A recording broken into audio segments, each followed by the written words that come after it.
Okay, we're here at the Quantum5 booth with Dave and Sarah.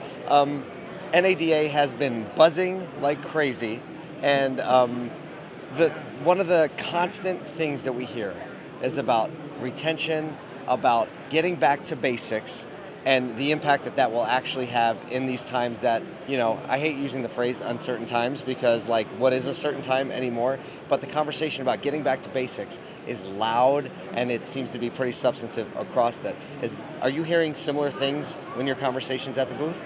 I'll ask Sarah first. Yes, it's been really amazing, the people that have been here. So there's been just this hunger for learning. And it's really cool to see so many dealer personnel, not just dealer partners, not just general managers, sales consultants. There's all kinds of people from dealerships across the country and across the world, internationally, that are here today. And really, the appetite has been to learn, to come away with something that they can improve their operations. That's interesting that you bring up international, because we really don't talk about that very often, but we see the badges walking around. Do you see a lot of similarities? What are the cultural similarities when it comes to training, when it comes to skills and all that? So you made this really easy for me, because I just left from 1 to 2 o'clock. I had 200 people in the international group. The translators in the back that's making Brazil soccer jokes. And they were there to hear retention and how that translates to customer retention. And so we had too many people we just didn't have enough babies born, Paul. And that's a global problem. So they get it that it's hard keeping people, and they understand the dealer data from the US, but what they really appreciate is that when you make it connect to their world, because I gotta tell you, the problem of hiring people in Mexico is the same as the US, it's just different dollars per hour, right? The troubles in Brazil are the same. So it's fun to have the international audience here. They love learning from all of us, but they have so many of the same challenges. That's interesting. So in talking about retention and bringing people forward in their career, we know that when people feel that they're being developed, they tend to stay, right? Because it's an area of fulfillment. They feel like they're thriving a little bit. There's a conversation between skills and training, right? I hear that back and forth. What's your perspective on that? So I've always thought process was important, right? You've got to have a track for people to run on. But then you get them on that track, can they make the engine move? Can they fix the wheels if it gets a flat tire? Is skills, right? And so I grew up in this environment that said, hey, if I don't know how to work with you, by the way, you're different than Kyle, right? So I got to work with Kyle different than you. Your partners, you know that, right? Sarah and I are different. So how do we teach them how to ask great questions? You practice that all the time with what you do, right? How do I get them to be more modern in an omni-channel experience with those questions? So we focus on the skills that make dealers' processes work better.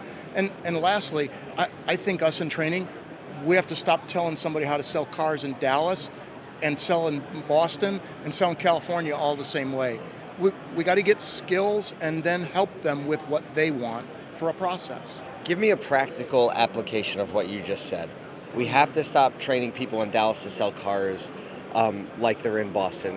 What does that actually tangibly look like? So each dealer has a market and a demographic that is going to embrace, maybe I want to do one price. Adam Sims is the best at it on the West Coast of the United States, right? So how do I do one price? Sarah and I, we want to go help those people. How do I help the customer go, great relationship, great trust, I'll pay you what you want and I'll buy products.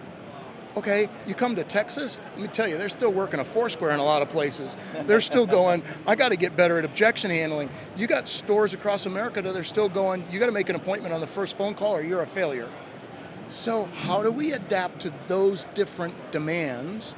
Because there's 17,000 dealers. They're really good at what they do in their market, Paul. So we just try and be more adaptive and bring the skills that make what they want happen. And the good news is we're getting really good at it, and we got numbers from dealers that show, no, we get to stay.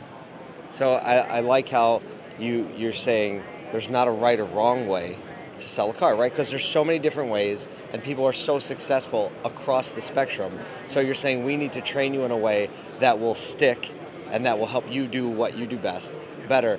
On your sign back here is first ever sustainable training tech for automotive. When you think about sustainable training, what are you actually talking about? We're talking about the journey. So really it's the best of technology and gaming alongside people that really help the learner and the people in your organization continue to grow and see where they can go. Wait, you just said gaming. I did. Unpack that for a minute. Yes, so what's really cool about what we do is we make it fun, and it's a gaming environment where if somebody wants to go through one type of content, maybe today I'm having a rough day and I'm struggling with selling tires. Maybe I want to go through some service journeys. Maybe tomorrow, though, I'm feeling a little down in the dumps. Maybe I had a rough drop off with my kids. Maybe I want to get some leadership. Maybe I want to learn some things. Maybe I want to talk about, other things in the organization with my peers. And so we've enabled a community where we have our community team, our community managers that work with our individual dealers every single day. They're always chatting with them, finding out, what's going on in your world, what's happening. But then in that environment too, you take the game piece and they get to go at their pace, their journey, however that works in their workday. They could be 5 a.m. They could be sitting in the break room. Doesn't matter when it is, they can plug in anytime, anywhere.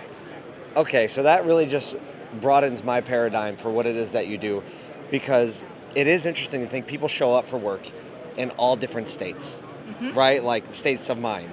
And sometimes you feel good and motivated, you're ready to be better at selling tires. Sometimes you had a bad drop off at the high school, right? And so you could care less about selling tires, right? And we could all say, oh, we're supposed to care about our jobs, but sometimes you show up at your job and you're like, I don't care about that right now. And you're saying there's an element to the platform that can actually help you develop as a person, right? Yes. The leadership training, and I can self-direct through that. Yes, and that's what's so cool about it. So the feedback that we've been getting from all of our clients has been, think about this, generational differences, right? You have people that are 50, 60, 70 years old that are plugging into this. There's content and journeys that are meaningful to them. And then there's people, millennial, Gen X, Gen Z, and that content and the way that they want to engage with it, it might be a little bit different for every single person, but really it's the skills. So how you sell a car to me, Sarah, is going to be very different than how you sell a car to David, but really it's the communication, it's the people at the heart of it that build the relationships. I can't think of a more flexible way to approach it, because it does seem like there is a greater divide across generations. And I hate to say like more than ever before, because what do I know, right? What do I know? It's there's nothing really new, right? It's just, I'm just old enough now that I'm like kids these days. But thinking of that, why is the flexibility of the platform, why do you feel like it's really hitting home? So I think learning never had a way through a technology to be personalized. So the next generation that we launched this week is a generation that starts to take in data as well. So maybe I don't need to make you keep learning stuff you're already good at. What if it could be so personalized that I knew how many emails you had, how many phone calls you had, how many appointments you had, and instead of beating on you, I just delivered content to help you get better at it. And it was fun and it was different. And now the whole trust building around learning is not, I have to do it. It's, oh, dang, it's kind of fun. I'm helping me and I gotten better. And, oh man, they got something new about tires because I'm not doing so well at it. Yeah. So we try and get that blend. And I applaud everybody here who's trying to help people learn in automotive, because it's important we take it to another level. Automotive deserves it, and our customers deserve it. That's why I love when you guys keep kicking the disruption of, guys, we got to think different, we got to do different. And it matters, because these folks, they come to work every day. They're me, they're Sarah. They're like, I got kids, I got a family. I want to make a great living in this. And we're never going to get them here as dealers if we don't take better care of them, Paul.